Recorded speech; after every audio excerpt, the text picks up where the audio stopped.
వరలక్ష్మి వ్రతంలో అమ్మవారికి నైవేద్యం పెట్టిన తర్వాత వెంటనే తినకూడదని కొందరు ఎందుకంటారు? అసలు సాంప్రదాయం ఏంటో తెలుసా? వరలక్ష్మి వ్రతంలో నైవేద్యానికి ప్రత్యేకమైన ప్రాధాన్యత ఉంటుంది. అమ్మవారికి తయారు చేసిన పిండి వంటలు, పండ్లు మరియు ఇతర నైవేద్యాలను ముందుగా భక్తితో సమర్పిస్తారు.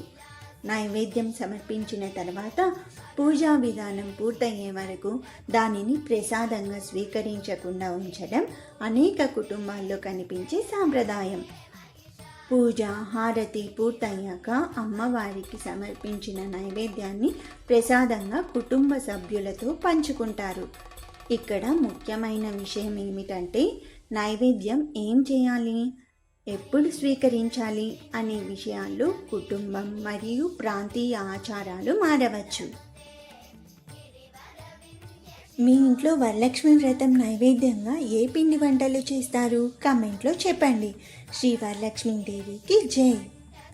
ఈరోజు ఆఫర్స్ కింద డిస్క్రిప్షన్లో లింక్ ఇచ్చాను, చూడండి. అలాగే కింద డిస్క్రిప్షన్లో టెలిగ్రామ్ ఛానల్ లింక్ ఇచ్చాను, చూడండి. ఎప్పటికప్పుడు అప్డేట్స్ ఇస్తూ ఉంటాను.